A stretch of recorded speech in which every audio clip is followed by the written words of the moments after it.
Meus irmãos e minhas irmãs, nós continuaremos a escutar a narração da criação. Mas se nas leituras dos 2 últimos dias nós vimos a força da palavra de Deus que cria tudo sem tocar, é pela força daquilo que ele determina, na leitura de hoje Deus vai ser mostrado como o oleiro, aquele que toca, aquele que cuida, assim moldando o ser humano. Mas não somente é o jardineiro que faz o belo Éden para os nossos pais e que está ali cuidando, caminhando. É o Gênesis que se esforça para mostrar-nos este Deus rico em amor e misericórdia, que nos cria, que não nos abandona, que é um Deus criador e providente, que cuida da sua criação e que, nos fazendo a sua imagem e semelhança, nos faz para que nós cuidemos daquilo que ele nos deixou como herança. Ouçamos. É interessante observar que no capítulo 2 do Gênesis, a obra da criação que já estava terminada no capítulo 1, ela recomeça de novo. E aqui, Deus não cria de um modo distante, mas ele tem a necessidade de tocar, de moldar, de fazer esse presente. Por que isso? Porque Esdras, depois do cativeiro da Babilônia, ele vai determinar que todas as escrituras que estavam esparramadas no meio do povo de Israel fossem entregues a ele. E ele organizou essas escrituras, fazendo com que tudo aquilo que narrasse o início, os primórdios, o Gênesis, fosse colocado em um livro só. Tudo aquilo que era em relação ao Êxodo em outro livro, e assim organiza o Pentateuco. Então, nós temos algumas tradições diferentes no Pentateuco e que, então, colocadas juntas, nós tivemos uma narração concluída da criação e agora um outro autor que vai narrar a mesma criação de um outro modo. Aqui é a imagem de Deus terno, carinhoso. Antes era a imagem de um Deus que tem a força da sua palavra. No dia em que o Senhor fez a terra e o céu, ainda não havia nenhum arbusto do campo sobre a terra. Viu que não tem nenhum arbusto? E é o dia que Deus está fazendo, e nós ouvimos a narração de como Deus criou a terra, criou a vegetação. Então o Senhor Deus formou o homem do pó da terra e soprou-lhe. Então, Deus, que tinha feito com a força da palavra o ser humano, homem e mulher, os criou no primeiro capítulo, agora Deus molda o ser humano no pó da terra e sopra. E o homem se torna um ser vivente. Deus plantou um jardim em Éden. Então ele planta, ele é o oleiro, ele é o jardineiro. E ali no centro coloca a árvore da vida e a árvore do conhecimento do bem e do mal. O Senhor Deus tomou o homem e colocou-o no jardim do Éden para o cultivar e guardar. Aqui nós temos uma coincidência com outros verbos. Antes, dominar, que eu dizia, exercer o poder do dominus, do Senhor. Mas aqui cultivar e guardar. E vai assim dizer: podes comer de todas as árvores do jardim, mas não comas da árvore do conhecimento do bem e do mal, porque no dia em que fizeres, sem dúvida morrerás. E aqui nós temos então uma busca de uma resposta para o porquê sofremos. Vamos ouvir mais na frente a narração do pecado original e as consequências desse pecado.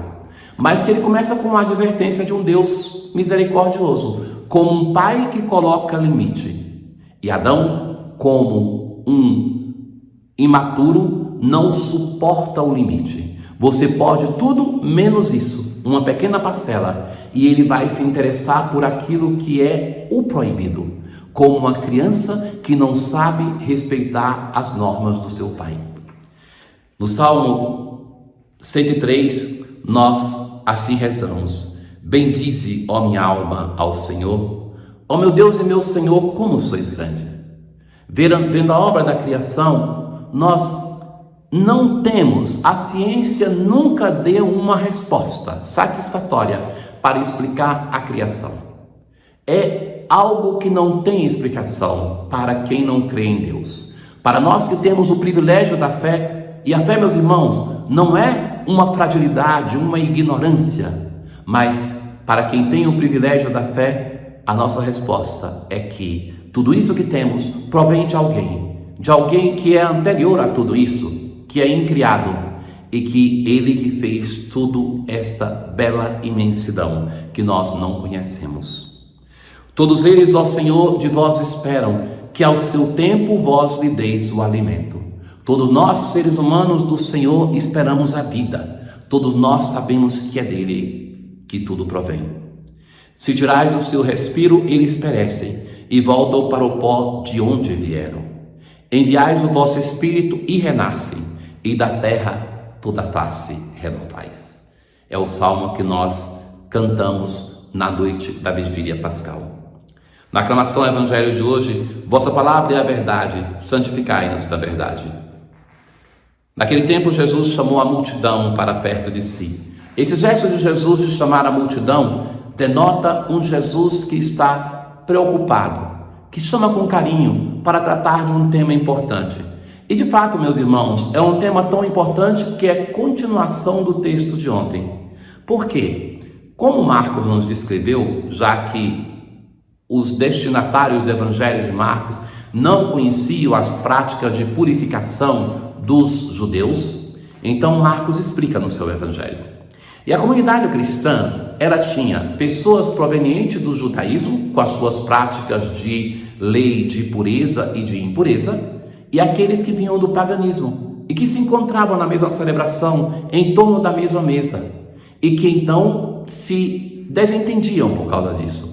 Os próprios apóstolos, no Evangelho de hoje, ou nos Atos dos Apóstolos, na carta aos Gálatas, vai se retratar a atenção da comunidade cristã inicial, os apóstolos que diante deles era colocada a decisão de tomar um caminho de integração dessas duas comunidades que se dividiam em questões como essa. Foi um tema duro para os primeiros cristãos. Jesus vai dizer: escutai todos e compreendei. O que torna um homem impuro não é o que ele come, porque isso, Jesus muito claramente vai dizer assim: sai do seu estômago e vai para a fossa. Mas o que torna o ser humano é aquilo que sai do seu interior. Os discípulos então lhe perguntaram sobre essa parábola. Será que nem vós compreendeis, vai dizer Jesus? Não entendeis que nada do que vem de fora e entra numa pessoa pode torná-la impura? Porque não entra em seu coração, mas em seu estômago e vai para a fossa? Isso é importante para nós, meus irmãos, porque cada vez mais no nosso mundo se torna presente em muitas pessoas de fé o encher-se de coisas exteriores, pensando que isso resolve a sua vida de fé. A consequência do Evangelho de hoje é dizer, meus caros, não é nós nos enchermos de sinais exteriores, mesmo que eles sejam importantes, que resolvemos a nossa vida de união com Deus, mas sim é no nosso interior que deve existir uma transformação através da aceitação da ação do Espírito de Deus. Assim Jesus declarava que os alimentos eram puros, e é por isso que nós cristãos podemos comer de tudo, e devemos, porque tudo é obra de Deus. Pois é dentro do coração humano que saem as más intenções. Aqui Jesus vai fazer um longo discurso dizendo aonde está a razão da nossa impureza. É no coração que está más intenções, imoralidades, roubos, assassínios, adultérios, ambições desmedidas, maldades, fraudes, devassidão, inveja, calúnia, orgulho, falta de juízo. Todas essas coisas más saem de dentro e são elas que tornam impuro o homem. Hoje nós temos a possibilidade de celebrar uma santa africana do Sudão que foi raptada com 8 anos e por 10 anos foi escrava. Depois se tornou uma religiosa muito devotada, uma irmã canosiana, vivendo na Itália, ali muito devotada. E assim, Santa Baquita, Josefina Baquita, a oração assim diz: Deus e Salvador nosso, ouvi a nossa súplica, para que, alegrando-nos com a festa da Virgem Santa Josefina Baquita, aprendamos a vos servir com amor. Tenham todos um bom dia. O Senhor esteja convosco, Ele está no meio de nós. Abençoe-vos o Deus Todo-Poderoso, Pai e Filho e o Espírito Santo. Paz.